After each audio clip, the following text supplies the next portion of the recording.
आदाब नमस्कार। आप देख रहे हैं हमारा यूट्यूब चैनल एक शाम टीवी पसमानदा की आवाज़ और मैं अब्दुल वाजिद चिश्ती निज़ामी। अभी हाल ही में जिस तरीके से मस्जिद और दरगाहों का सर्वे किया जा रहा है और कई पिटीशन डाली गई हैं, इसमें ख़ास अजमेर शरीफ दरगाह पर भी जो है सर्वे की बात कही गई है, उसमें भी पिटीशन डाली है एक शख्स ने। इसी मुद्दे पर बात करने के लिए भारतीय जनता पार्टी से जो है मेरे साथ इस वक्त मौजूद हैं सूफ़ी बाबर साहब, जो सूफ़ी संवाद करके जो है एक संगठन है उसमें काम करते हैं। सबसे पहले तो आप ये जो सूफ़ी संवाद है बाबर साहब, इसके बारे में पूरा बताइए कि ये क्या संगठन है और किस तरीके से काम कर रहा है। देखिए साहब, भारतीय जनता पार्टी अल्पसंख्यक मोर्चा, उसमें एक महाअभियान चलाया गया है जिसको हम सूफ़ी संवाद महाअभियान का नाम दिया है। उसमें मैं राष्ट्रीय दरगाह प्रभारी, मतलब दरगाहों से कोऑर्डिनेशन करने के लिए, चूँकि मैं खुद दरगाहों को मानने वाला हूँ, अल्हम्दुलिल्लाह मैं चिश्ती निज़ामी हूँ, तो इसलिए पार्टी ने मुझे जिम्मेदारी दी है कि जितनी भी दरगाहें हैं उनमें जो खुद्दाम हैं, उसमें जो सज्जादा नशीन हैं, उनके पास मुझे जाना है और नरेंद्र मोदी जी और भारतीय जनता पार्टी की जो रीतियाँ हैं, नीतियाँ हैं, योजनाएं हैं, उनको वहाँ तक पहुँचाना है। ये मेरा काम है उसमें। अभी जिस तरीके से जो अजमेर शरीफ दरगाह को लेकर के सर्वे की बात आ रही है सामने, 20 तारीख को इसकी सुनवाई है, भारतीय जनता पार्टी का क्या रोल है इसमें और इस तरीके की जो ये हरकत की गई है, इस पार्टी इसमें क्या कर रही है? और ये जो शख्स है विष्णु गुप्ता जो है, क्या पार्टी इसको समर्थन कर रही है या इसके खिलाफ क्या कार्रवाई हो रही है, इसके बारे में बताइए ज़रा थोड़ा। देखिए साहब, मैं आपको बताऊं, आप इस शख्स का नाम ले रहे हैं, उसकी मंशा यही है। उसने जो वो पिटीशन लगाई है वो ये चाह रहा है कि किसी तरीके से मैं मशहूर हो जाऊं। अगर आप उसकी हिस्ट्री उठा के देखें 2016 से अब तक, तो जो मैंने आपको हिस्ट्री प्रोवाइड भी करी है उसका काम यही है कि वो इस तरीके की छिचोरी ओछी हरकतें करता है जिससे कि वो मशहूर हो जाए। उसने पहले सुप्रीम कोर्ट में एक लॉयर को भी थप्पड़ मारा, सुप्रीम कोर्ट के आते के अंदर, उसमें उसके ऊपर कार्रवाई करी गई, उस पर FIR दर्ज हुई। उसके बाद कहीं कोई बोल रहे थे, कोई शख्स उसके ऊपर जाके काली फेंकी, उसने स्याही फेंकी, वो काम करा। इसी तरीके के छुट भैयेपने के जो काम है वो ये करता है। तो मैं तो उसको एक शैतान का नाम दूंगा, मैं उसका नाम ही लेना अपनी जुबान से, अपनी गंदी जुबान नहीं करना चाहता हूं।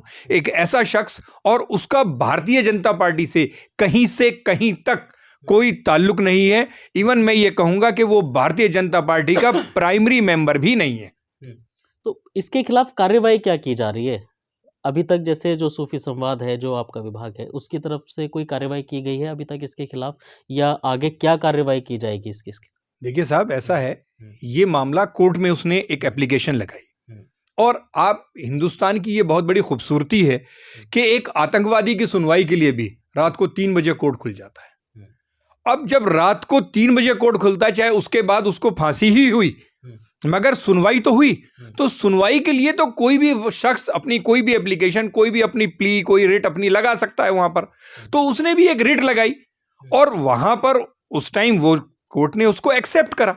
मगर कोर्ट में वो कितना ही चला जाए, कोर्ट भी ये जानता है कि 800 साल से ख्वाजा गरीब नवाज का वहां पर आशियाना है, उनका आस्थाना है, और वहां पर जो हिस्ट्री है वो किताबों में दर्ज है।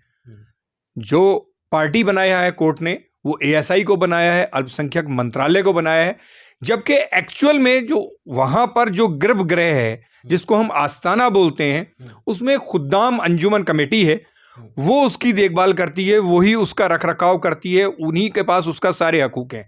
या फिर गवर्नमेंट ऑफ इंडिया की दरगाह कमेटी है, तो वो उस पर जवाब देंगी जाकर, क्योंकि ASI के अंडर में वो नहीं है, अल्पसंख्यक मंत्रालय के अंडर में नहीं है, वहां पर एक ऑटोनोमस बॉडी बनी हुई है जिसको दरगाह कमेटी ख्वाजा गरीब नवाज बोला जाता है।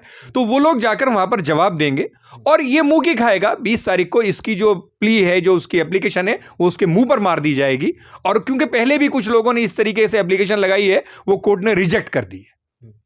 अभी आप अजमेर शरीफ भी होकर के आए, वहाँ खुद्दाम से और गद्दी नशीन वगैरह सबसे मुलाकात करके आए, क्या उन्होंने बताया? और ख़ास बात, जैसे हम मीडिया पर, मैन स्ट्रीम मीडिया पर देख रहे हैं, इसमें एक डिबेट का लंबा सिलसिला शुरू हो गया है। हालांकि इसमें होना कुछ नहीं है, ये एक शगुफा जैसे होता है वो छोड़ा गया है, एक शरारत की गई है, इसमें कुछ होना नहीं है। लेकिन अब जैसे वहाँ पर एक माहौल तो बना है, तो क्या है वहाँ का माहौल, किस तरीके से बात की गई? माहौल कुछ नहीं है, वो सब जितने भी खुद्दाम हैं उनके पास पुख्ता सबूत हैं। जब हम गए तो उन्होंने वहाँ पर वो किताबें हमारे सामने पेश करी, जिसके अंदर पूरी हिस्ट्री लिखी हुई है कि किस तरीके से था, कैसे कच्चा आस्थाना था, फिर कौन थे वहाँ पर जो हज़रत हमीदुद्दीन नौगौरी साहब के पोते जो हैं उन्होंने उस कच्चे को पक्का बनाया वहाँ पर। तो इस तरीके की पूरी हिस्ट्री उनके पास लिखी हुई है कि यहाँ पर गर्भगृह से पहले कुछ भी नहीं था।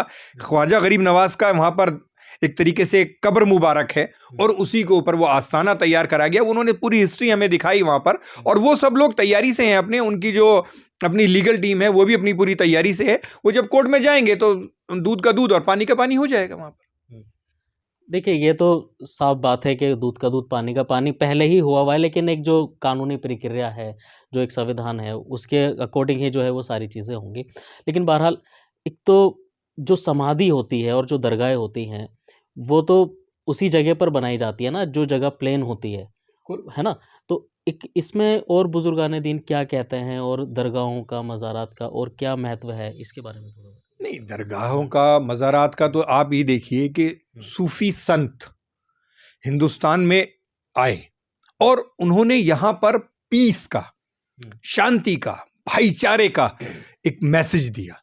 और मैं आपको ये बता दूं कि हमारे वजीर आज़म आली जनाब प्रधानमंत्री नरेंद्र भाई मोदी जी, वो भी सूफिज्म को मानने वाले हैं और 10 साल से लगातार अपनी अकीदत के फूल और चादर अजमेर शरीफ दरगाह में वो उर्स में भेजते हैं।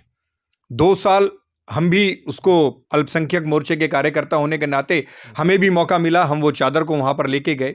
और जनाब, अगर आप नरेंद्र भाई मोदी से कभी मुखातिब हों और उनसे बात करें अजमेर शरीफ के बारे में, तो वो हमेशा अजमेर नहीं कहते हैं, हमेशा अजमेर शरीफ कहकर ही मुखातिब होते हैं। और दूसरी चीज़ मैं आपको सबसे बड़ी बात बता दूं कि मैंने और भी बहुत सारे नेताओं को, बड़े लोगों को चादर भेजते हुए देखा है, मगर होता क्या है कि हम जैसा कार्यकर्ता अपने पैसों से चादर खरीदता है, फूल खरीदता है, उनके पास ले जाता है, वो उसमें हाथ लगा देते हैं, उसको माथे से लगा लेते हैं और उसको श्रद्धा के तहत वहाँ पर भेज देते हैं। मगर नरेंद्र भाई मोदी वो शख्स हैं कि जो अपने पैसे से चादर खरीदवाते हैं, अपने चादर से फूल और इत्र जो है वो भी चादर के साथ अपने पैसे से भेजते हैं और पूरी अकीदत के साथ उस चादर को वहाँ पर भेजते हैं। तो जिस पार्टी का सुप्रीम लीडर, या हमारे देश का, बल्कि ये कहें कि विश्व का सुप्रीम लीडर, जब इस तरीके की अकीदत जिस दरगाह के लिए रखता है, तो आप सोच सकते हैं कि उस दरगाह का मकाम क्या होगा। और वैसे भी आप देखें, किसी भी दरगाह में चले जाएं, आप दिल्ली में ख्वाजा कुतुबुद्दीन बख्तियार काकी रहमतुल्लाह अलैह की दरगाह पे जाएं, ख्वाजा निज़ामुद्दीन औलिया की रहमतुल्लाह अलैह की दरगाह पे जाएं, या और जितनी भी दरगाहें हैं आप कहीं भी चले जाएं, या अजमेर शरीफ ही जाएं आप, मैंने जो देखा है वो ये देखा है कि 60% अगर मुस्लिम है तो 40% हिंदू ज़ायरीन भी वहाँ पर आते हैं, बड़ी अकीदत के साथ आते हैं। आप अजमेर शरीफ के उर्स में जाइए, वहाँ पर जितना तबर्रुक आता है, जिसको प्रसाद बोला जाता है, वो ज़्यादातर जो है वो अजमेर के जो हिंदू हलवाई हैं वो उन लोगों की तरफ से वहाँ पर आता है कि इसको आप ज़ायरीन में बांटें। तो ये तो बुजुर्गाने दीन जब हयात थे तब भी, और आज अपनी कब्रों में आराम फरमा है, वहां पर तब भी हिंदू, मुस्लिम, सिख, ईसाई, जैन, बौद्ध, पारसी, किसी भी मजहब से कोई इनका ताल्लुक नहीं है। ये इंसानियत के मजहब को मानने वाले हैं और सभी लोगों को पूरा फैज़ पहुंचता है। वो ये देखकर फैज़ नहीं पहुंचाते कि ये मुस्लिम है तो इसको ज़्यादा फैज़ मिले, ये हिंदू है तो इसको फैज़ कम मिले या किसी को ना मिले। जो भी उनके बारगाह में जाता है, अकीदत से सर झुकाता है, उसको पूरा फैज़ मिलता है। और आज भी हिंदुस्तान के अंदर अगर आप देखें तो गंगा जमनी तहजीब का अगर सबसे बड़ा मरकज़ कोई है तो वो जितने भी बुजुर्गाने दीन हैं उनकी बारगाहें हैं। बेशक, बिल्कुल, क्योंकि औलिया इकराम जो बुजुर्गान दीन हैं उन्होंने ही सबको गले से लगाने का काम किया है, और उन्हीं के लिए उन्हीं के जो है दरवाजे सबके लिए खुले हो रहे हैं। और आपको एक चीज़ बताता हूँ, शायद आप लोगों को ना मालूम हो या कम लोगों को ये बात मालूम हो कि जितनी भी बारगाहें हैं, जैसे ख्वाजा गरीब नवाज की बारगाह लें, ख्वाजा हमीदुद्दीन नागौरी रहमतुल्लाह अलैह की बारगाह लें, बाबा कुतुबुद्दीन बख्तियार काकी रहमतुल्लाह अलैह की बारगाह लें, ख्वाजा निज़ामुद्दीन औलिया की बारगाह लें, ये वो सूफी दरवेश हैं कि जिन्होंने ये कहा कि हमारे देश में हर तरीके का, हर मजहब को मानने वाला व्यक्ति है, तो हमारे यहाँ जो ऑफिशियल लंगर हो, मैं ये नहीं कह रहा कि वहां पर आप बिरयानी ले जाएं और बंटवा दें, वो लंगर नहीं, जो उनका ऑफिशियल लंगर होता है वो हमेशा वेज बनता है, उसमें लहसुन और प्याज तक नहीं होता है, ताकि हर व्यक्ति, हर पंथ, हर धर्म, हर चीज को मानने वाला व्यक्ति उस लंगर को आसानी से खा सके। देखिए, ये बुजुर्गों की रिवायत भी रही है पुरानी, लेकिन अब बाबर साहब मसला ये है ना, अभी जैसे अब ये हरकत की गई है, तो क्या आगे इस पे रोक लगेगी? क्या लग रहा है आपको, इस पे रोक लगाई जाएगी? देखिए, ये तो कोर्ट का फैसला है, जो भी है, किस तरीके की जो भी शरारत करते हैं, मेरे हिसाब से जो ऐसे शरारती तत्व हैं, कोर्ट को उनको पनिश भी करना चाहिए, क्योंकि अगर लोग बहुत से आरटीआई लगाते हैं, वो गलत आरटीआई पाई जाती है, तो कोर्ट उन पर जुर्माना करता है और सजा भी दे सकता है। तो अब ये तो कोर्ट के ऊपर डिपेंड करता है, जज साहब के ऊपर डिपेंड करता है कि वो जुर्माना लगाते हैं या इसको सजा देते हैं या आगे तक के लिख देते हैं कि आगे भी कभी कोई इस तरीके की एप्लीकेशन को एक्सेप्ट नहीं करा जाएगा। ये तो साहब उनके ऊपर है, मैं तो उसमें कुछ नहीं कह सकता, बट जो भी जज साहब को बेहतर लगेगा वो जरूर अपना फैसला देंगे। पहले सर वर्शिप एक्ट की बातें की जा रही है 1991 की, उसमें तरमीम की भी बात कही है खुद्दाम ने वहाँ और दरगाह नशीन जो अजमेर शरीफ में है, कि इसमें तरमीम की जाए, कुछ बदलाव किया जाए। तो क्या लग रहा है आप कि क्या इसमें बदलाव होगा, कुछ इम्प्लीमेंट किया जाएगा इसमें? नहीं, देखिए, ये तो कोर्ट का मसला है, मैं इसमें नहीं बोल सकता, बट 1991 का जो सरकार से भी कहा जा रहा है, 1991 का जो वर्शिप एक्ट है, उसमें यह कहा गया है कि सिर्फ राम मंदिर को छोड़कर बाकी जो भी जहां पर जैसे इबादत होती आ रही है, कहीं मंदिर है या मस्जिद है या दरगाह है या जो भी है, वो एज इट इज चलता रहेगा। जहां पर जो चीज है वहां पर वो एज इट इज बनी रहेगी। अब उसके बाद कोर्ट उसमें क्या करता है, कोर्ट उसमें अमेंडमेंट करता है या क्या करता है, उसमें मैं कुछ नहीं कह सकता, बट अभी तक जो एक्ट है वो ये कहता है कि जहां जो वर्शिप हो रही है, जिस तरीके से हो रही है, उसको एज इट इज रखा जाए। क्योंकि इसकी वजह से जो है एक मैसेज ये भी गया है कि एक तरफ तो प्रधानमंत्री जो है वहाँ दरगाह पे चादर पहुँचाते हैं अजमेर शरीफ में, और दूसरी तरफ जो है इस तरीके की कार्रवाई हो रही है और खामोश है, कुछ रिप्लाई नहीं आ रहा है, कोई जवाब नहीं। देखिए, जब कोर्ट में कोई मसला चला जाता है तो उसमें कोई भी नहीं बोलता है।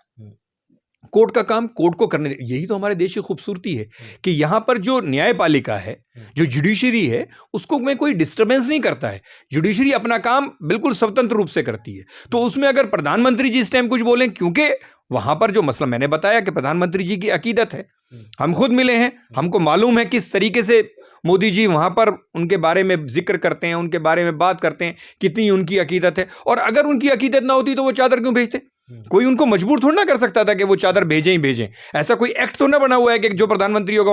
और आप प्रधानमंत्री जी की बात कर रहे हैं, वहां पर तो जो मुख्यमंत्री हैं जैसे, और जो हमारे बीजेपी के बड़े लीडर हैं, बल्कि इवन मैं आपको कहूं बाला साहब ठाकरे साहब तक भी वहां पर चादर भेजते थे। नितिन गडकरी जी वहां पर चादर भेजते हैं, देवेंद्र फडणवीस जी वहां पर चादर भेजते हैं, लोकसभा के स्पीकर हैं ओम बिरला जी, वो वहां पर चादर, और अनगिनत लीडर हैं जो वहां पर अकीदत रखते हैं, जानते हैं कि ये कितना बड़ा एक शांति का पैगाम यहां से जाता है। और अगर हिंदुस्तान की एकता, अखंडता, और मैं तो ये कहूंगा कि अगर एक भारत श्रेष्ठ भारत को अगर आप लेकर चलेंगे, तो वो मैसेज जो दिया जाता है वो सिर्फ सूफियों की खानकाहों से दिया जाता है, बाकी और किसी जगह से ये मैसेज नहीं जाता है। चलिए, और आखिर में कुछ और कहना चाह रहे हैं, कुछ जो कोई मैसेज जो देख रहे हैं आपको, जो सुन रहे हैं अहले सिलसिले वाले भी और जो दूसरे लोग हैं? मैं तो सबसे ये कहूँगा कि आप इत्मीनान रखिए और न्यायपालिका पर भरोसा रखिए। 20 तारीख भी अब आने वाली है, आज 10 तारीख हो गई है, 10 दिन और रह गए हैं। बिल्कुल सही फैसला आएगा और जो जजमेंट आएगा उससे अमन, शांति का पैगाम जाएगा। और ख्वाजा गरीब नवाज जैसे 800 साल से हिंदलवली हैं, इसी तरीके से उनकी बारगाह रोशन रहेगी। इसी तरीके से हिंदू, मुस्लिम, सिख, ईसाई सभी लोग वहाँ पर अकीदत के साथ जाएंगे। और अब उर्स भी आने वाला है, 1 जनवरी से रजब का महीना शुरू हो जाएगा, तो आप देखिएगा कि पहले की तरह ही प्रधानमंत्री जी भी वहाँ पर अपनी चादर और अकीदत के फूल भेजेंगे, और बाकी सब ज़ायरीन जो विदेशों से हैं, देश में रहने वाले हैं, सभी लोग उसी तरीके से आएंगे। और खूब जिस तरीके से शानो शौकत के साथ उर्स मनाया जाता है वैसा ही उर्स मनाया जाएगा। और जो लोग ये शैतान लोग हैं वो मुंह की खाएंगे और कोर्ट उनको ज़रूर सज़ा देगा। चलिए, बहुत बहुत शुक्रिया बात करने के लिए और तमाम जानकारी देने के लिए। देखिए, जिस तरीके से एक शैतानी फितना जो है वो वक्त वक्त पर छोड़ा जाता रहा है और अभी भी वही हाल है, वो किसी भी शक्ल में जो है आकर के एक फितना खड़ा हो जाए, लेकिन इससे होना कुछ नहीं है। ये वक्तिया तौर की एक परेशानी करने के लिए एक फितना खड़ा किया गया है। इसमें जो अकीदतमंद लोग हैं, जो ज़ायरीन हैं मुल्क में या बैरूनी मुल्क से जो आते हैं, उनको बिल्कुल परेशान होने की ज़रूरत नहीं है। और जिस तरीके से सारी चीज़ें बताई हैं, प्रधानमंत्री भी अकीदत और मोहब्बत रखते हैं ख्वाजा गरीब नवाज़ से और बुजुर्गाने दीन से, तो हम भी यही चाहते हैं कि इस तरीके के फितनों पर कहीं न कहीं अब रोक लगाने की ज़रूरत है। चाहे वो दरगाह हो, मंदिर हो, मस्जिद हो, तमाम क्योंकि इससे जो है एक धार्मिक भावनाएँ तो कहीं न कहीं आहत होती हैं, है ना? तो अब इसमें प्रधानमंत्री को जो है एक सख्त कदम उठाने की भी ज़रूरत है।